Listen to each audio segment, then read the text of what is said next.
ಇವತ್ತು ಹೇಳಿ. ಸಚಿವರು ಭೇಟಿ ಕೊಟ್ಟವರು ಕೇಂದ್ರ ಸಚಿವರಾದ್ಮೇಲೆ ಅವರು ಸೋಮಣ್ಣವರು ಸುಮಾರು 30-40 ವರ್ಷಗಳಿಂದ ಇಲ್ಲಿಗೆ ಬರ್ತಾ ಇದ್ದಾರೆ. ಅವರು ಏನು ಅಧಿಕಾರದಲ್ಲೇ ಇದ್ದಾಗ ಜನತಾ ಬಜಾರ್ನಲ್ಲಿ ಕೆಲಸ ಮಾಡ್ತಿದ್ದಾಗ ಇಲ್ಲೇ ಬಂದು ಉಳ್ಕೊಂಡು ಹೋಗ್ತಾಯಿದ್ರು. ಅವಾಗಿನಿಂದ ಮಠದ ಮೇಲೆ ಭಕ್ತಿಯಿಂದ ನಡ್ಕೊಳ್ತಾ ಇದ್ದಾರೆ. ಮೊನ್ನೆ ತುಮಕೂರ ಗೆದ್ದೆ ಬಂದು ಮಂತ್ರಿ ಆದೇ ಬರೋಕ್ಕಾಗಿಲ್ಲ, ಮಠಕ್ಕೆ ಬರ್ತೀನಿ ಅಂತವ್ರು ಅದನ್ನೇ ಬಂದರು. ಈಗಲೂ ಅದನ್ನೇ ಹೇಳ್ತಾಯಿದ್ರು, ನಾನು ಜೀವನದಲ್ಲಿ ಮಠ ಬರ್ತಿಲ್ಲ, ಏನಾರ ಅನ್ನ ತಿಂದು ಇಲ್ಲಿಂದ ನಾನು ಭಕ್ತ ಬಂದು ನಾನು ಭಕ್ತಿಯಿಂದ ಬಂದಿದ್ದೀನಿ, ಮಂತ್ರಿಯಾಗಿ ಬಂದಿಲ್ಲ, ಶಿಷ್ಯನಾಗಿ ಬಂದಿದ್ದೀನಿ ಅಂತ ಹೇಳಿದರು. ಹಂಗೆ ಅವ್ರು ಒಳ್ಳೆಯದಾಗಲಿ, ಯಶಸ್ಸಾಗಲಿ ಅಂತ ಹಾರೈಸ್ತೀವಿ. ಸಂಕ್ರಾಂತಿ ಕಳೆದ ಮೇಲೆ ಒಂದು ಯೋಗ ಇದ್ದಂಗೆ ಕಾಣಿದೆ. ಇವರಿಗೆ ಅಂತಲ್ಲ, ರಾಜ್ಯ ಮಟ್ಟದಲ್ಲಿ ಒಂದು ಉನ್ನತ ಯೋಗ ಅವಕಾಶ ಇದೆ. ಹೋಗಿದ್ದಾರಲ್ಲ, ಅದು ರಾಜ್ಯದ ಮಟ್ಟದ್ದು. ನಿಮ್ಮ ರಾಜ್ಯದ ಮಟ್ಟಕ್ಕೆ ಸಂಕ್ರಾಂತಿ ಮೇಲೆ ರಾಜಕೀಯ ವಿಪ್ಲವ ಆಗೋ ಲಕ್ಷಣ ಇದೆ. ನಾನು ಮೊದಲೇ ಹೇಳಿದ್ದು, ಯುದ್ಧಗಳಾಗ್ತದೆ, ಜಲಪ್ರಳಯವಾಗ್ತದೆ, ವಾಯುಪ್ರಳಯ ಆಗ್ತದೆ, ಭೂಪ್ರಳಯವಾಗ್ತದೆ, ಎಲ್ಲ ಜನ ಸಾಯ್ತಾರೆ, ಆಕ್ರಮಣ ಹೆಚ್ಚಾಗ್ತವೆ, ಮೇಘ ಸ್ಫೋಟ ಆಗ್ತದೆ ಅಂತ ಹೇಳಿದ್ದೆ ನಾನು. ಇನ್ನೂ ಒಂದು ಮೇಘ ಸ್ಫೋಟ ಆಗೋದ್ರಿದೆ, ಊಹಿಸಲಾರದ ಒಂದು ದುಃಖ ಈ ಭಾರತಕ್ಕೆ ಬರ್ತದೆ. ಪ್ರಕೃತಿದತ್ತವಾಗಿ ಆಗ್ತದೆ ಮೇಘ ಸ್ಫೋಟ. ಅದನ್ನು ಹೇಳಿದ್ದೆ ನಾನು, ಮನೆಯಲ್ಲೂ ಹೇಳಿದ್ದೆ ನಾನು ಮನೆಯಲ್ಲಿ. ಒಟ್ಟಿಗೆ ಜನಜೀವನ ಅಸ್ಥಿರ, ಯಾವಾಗ ಮನೆಗೆ ಬರ್ತಾನೆ ಹೋಗ್ತಾನೆ ಅಂತ ಹೇಳೋದು ಕಷ್ಟ. ಅಸ್ಥಿರ ಇನ್ನೂ ಜಾಸ್ತಿ ಆಗ್ತದೆ. ಅದು ಅದರಲ್ಲಿ ಅರಸನಾಲಯಕ್ಕೆ ಕಾರ್ಮೋಡ ಕವಿದೀತು. ಅದು ರಾಜ್ಯಕ್ಕೂ ಇದೆ, ಸೆಂಟ್ರಲ್ಗೂ ಇದೆ. ಹಿಂದೆ ಹೇಳಿದ್ದು 2-3 ಜನ ಪ್ರೈಮ್ ಮಿನಿಸ್ಟರ್ ಕೊಲೆ ಆಗ್ತಾರೆ, ಸಾಯ್ತಾರೆ ಅಂತ. ಅದು ಆಗ್ತದೆ. ಸಂವತ್ಸರ ಪರದಲ್ಲಿ ಕಷ್ಟ, ಗುಣ ಲಕ್ಷಣ, ದ್ವೇಷ, ಅಸೂಯೆ. ಈ ಮಧ್ಯೆ ಒಂದಿಬ್ಬರು ಬಲಿ ಆಗ್ತಾರೆ.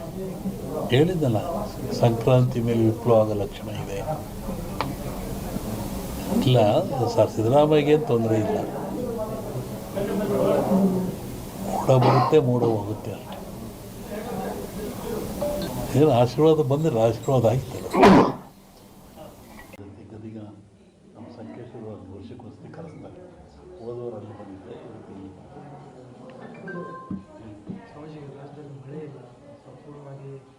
ಮಳೆ ಕಡಿಮೆ ಆಗಿದೆ.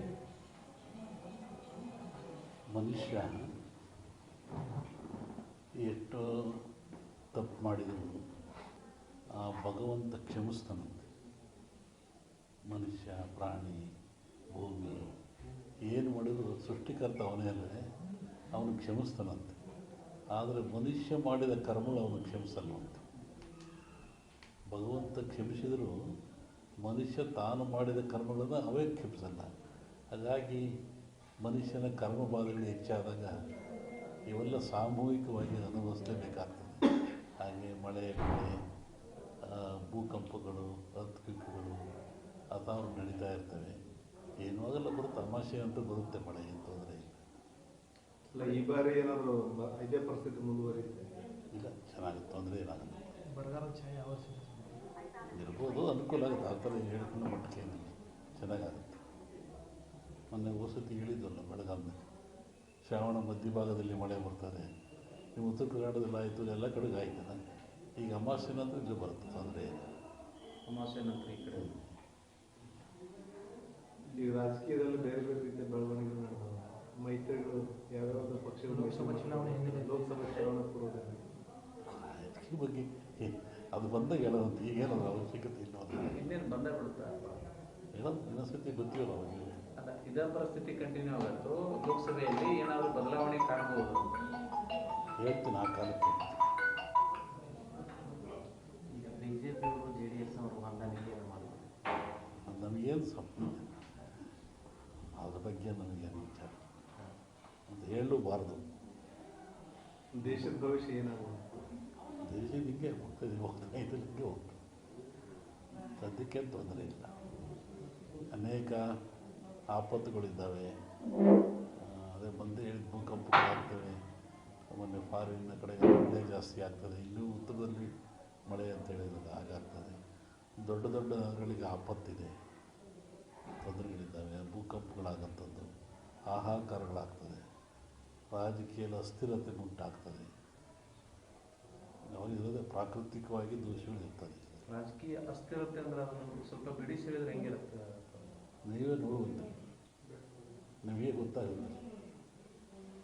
ಯಾವ ರೀತಿ ರಾಷ್ಟ್ರ ರಾಜಕೀಯದಲ್ಲಿ ಅಸ್ಥಿರತೆ ಉಂಟಾಗ್ತದೆ? ಎರಡರಲ್ಲೂ ಇದೆ. ರಾಜ್ಯ ಎರಡರಲ್ಲೂ ಅಸ್ಥಿರತೆ ಕಾಣುತ್ತೆ. ಎಲ್ಲ ಕಡೆ ಈ ಧರ್ಮದ ವಿಚಾರ ಸಾಕಷ್ಟು ಚರ್ಚೆಗೆ ಆಗ್ತಿದೆ. ಆದರೆ ಸನಾತನ ಧರ್ಮ ವಿಚಾರವಾಗಿ ಚರ್ಚೆ ಆಗ್ತದೆ. ಅವರವ್ರ ಧರ್ಮ ಅವ್ರಿಗೆ ದೊಡ್ಡದು.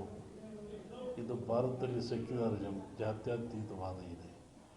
ಮತ್ತು ಅವರ ಧರ್ಮಕ್ಕೆ ನೋವಾದಾಗ ಅವರು ವ್ಯಕ್ತಪಡಿಸೋದು ಸಹಜ, ಅದು ತಪ್ಪೇನಲ್ಲ.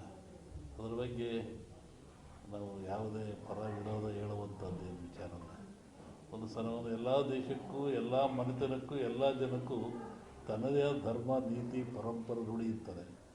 ಅದು ನೋವಾದಾಗ ಎಲ್ಲರಿಗೂ ನೋವಾಗ್ತದೆ. ಹಾಗೆ ರಾಷ್ಟ್ರಕ್ಕೂ ಒಂದು ಧರ್ಮ, ನೀತಿ ಇದೆ ಮತ್ತು ಎಲ್ಲ ಜನಾಂಗಕ್ಕೂ ಇದ್ದಾವೆ. ಅದನ್ನು ನಾವು ತಿರಸ್ಕರಿಸಬಾರ್ದು, ಹೆಚ್ಚಿನ ಪ್ರೋತ್ಸಾಹನೂ ಕೊಡಬಾರ್ದು. ಅದು ಹೆಂಗುದೇ ನಡ್ಕೊಂಡು ಹೋಗ್ತಾ ಇರ್ತದೆ. ಅಲ್ಲ, ಅದು ಧರ್ಮದ ವಿಚಾರ ರಾಜಕೀಕರಣ ಆಗ್ತಾ ಇದೆಯಲ್ಲ. ಧರ್ಮದಲ್ಲಿ ರಾಜಕೀಯ ಇರಬಾರ್ದು, ಅದು ಅಪಾಯ ಆಗ್ತದೆ. ಪ್ರಜಾಪ್ರಭುತ್ವಕ್ಕೆ ರಾಜಕೀಯಕ್ಕೆ ಅಪಾಯವಾಗ್ತದೆ. ರಾಜಕೀಯ ಬೆರೆಸಬಾರ್ದು. ಇಲ್ಲಪ್ಪ, ಈಗ ಧರ್ಮದ ಮೇಲೆ ಓಟ್ ಕೇಳಿ ಅಧಿಕಾರಕ್ಕೆ ಬಂದಂಥ ಪರಿಸ್ಥಿತಿ ಸೃಷ್ಟಿಯಾಗ್ಯದ ದೇಶದೊಳಗೆ.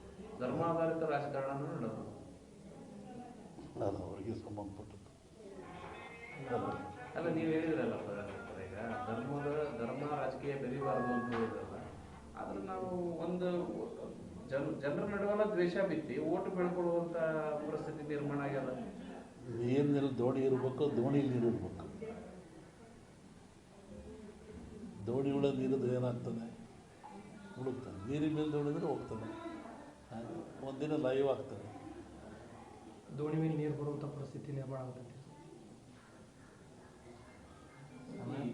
ಈ ಮನುಷ್ಯರೆಲ್ಲ ಜಾಣರಾದಂಗ, ವಿದ್ಯೆ ಬಂದಂಗ ಈ ಜಾತಿ ವ್ಯವಸ್ಥೆ ಎಲ್ಲ ಕಡಿಮೆ ಆಗಬೇಕಾಗುತ್ತೆ. ಅದ್ರ ಬದಲಾಗಿ ಈ ರಾಜಕೀಯದವರೇ ಜಾತಿ ಧರ್ಮನ ಬಿತ್ತಕತ್ತಾರ ಜನರು. ಪೂರ್ಣವಾದ ಜ್ಞಾನ ಯಾವ ಮನುಷ್ಯನಿಗಿರಲ್ಲ, ಅವಾಗ ಇವೆಲ್ಲ ಬರೋದು ಸಹಜ. ಸಂಪೂರ್ಣವಾದ ಜ್ಞಾನ ಗಳಿಸಿದರೆ ಯಾವುದಕ್ಕೂ ಅವಕಾಶ ಇರಲ್ಲ. ಅರಿವು ಹೇಳ್ತೀವಲ್ಲ, ನಾವು ತಿಳಿದ್ರೆ ಎಷ್ಟು ಅಂದಾಗ ಇವೆಲ್ಲ ಬರ್ತವೆ. ಪೂರ್ಣವಾದ ಜ್ಞಾನ ಸಂಪಾದನೆ ಮಾಡಬೇಕು. ಅರಿವಿನ ಕೊರತೆ.